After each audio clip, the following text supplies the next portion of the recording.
Deputeti i Sharkut të Vlorës Vullnet Sinaj së bashku me Ministrin e Mbrojtjes Piro Vëngun dhe drejtuesin politik të Sharkut të Vlorës Bledi Çuçi i është besuar detyra e përzgjedhjes së drejtuesve të rinj të institucioneve pas furtunës në Bashkinë e Vlorës që solli shkarkimin e tyre. Sinaj këtë proces e komenton për televizionin 6+1 Vlora, duke thënë se po mundohen të gjithë personat e angazhuar në këtë drejtim të bëjnë më të mirën, pasi kanë një numër të lartë aplikimesh ku do të përzgjidhen njerëzit e duhur që do të drejtojnë. Tani ne po mundojmë të bëjmë më të mirën e mundshme për Vlorën.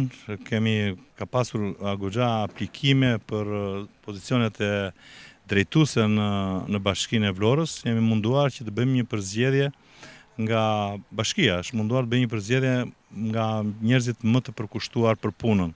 Por ju e shikoni edhe ndryshimet që po ndodhin në bashki, situatën në të cilën kemi kaluar këtë periudhë mbas dorëheqjes së kryetarit. Mendoj që ka akoma nevojë që ne ta mbështesim akoma punën e bashkisë më qartë, më afër edhe më drejtë.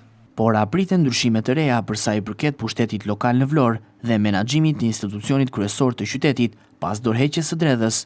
Vullnet Sinaj thotë se këto janë vendime që merren në grup, drejtuar nga drejtuesi politik i Partisë Socialiste për Qarkun e Vlorës Bledi Çuçi. Unë jam një nga deputetët e Partisë Socialiste të Qarkut të Vlorës, jam një nga pjesëtarët e grupit të punës që bashkëpunojmë ngushtë, por Qarku i Vlorës ka një drejtues politik Qarku, i cili së shpejti besoj do jemi në Vlorë, në mbledhje që të diskutojmë rreth kësaj çështje.